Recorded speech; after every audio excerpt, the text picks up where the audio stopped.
I am the Tofu Golem. Please enjoy the video.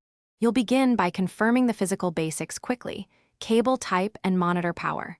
Once done, locate your display settings, Windows, Settings System Display, Mac OS, System Settings Displays.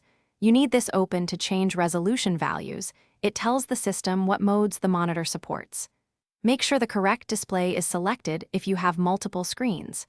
If you see a recommended resolution, note it. This is typically the monitor's native mode and a safe starting point before you adjust further. Now change the actual values. Open the resolution drop-down and select the native option, like 1920x 1080, or a lower one if you need larger text.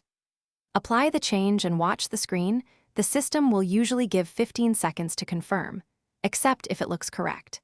If text appears too small, adjust scaling rather than lowering resolution, because scaling preserves sharpness. Also check orientation and multiple display arrangement, so the monitor aligns logically with your desktop workspace.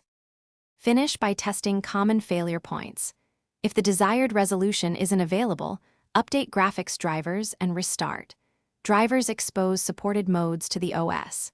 Make sure the monitor's on the correct input in its on-screen menu, and try a different cable or port to rule out bandwidth limits. If problems continue, boot the machine in safe or low-resolution mode to isolate software from hardware, or test the monitor with another computer to determine whether the issue is the display or your PC. Thanks for watching. Consider subscribing if we helped you today.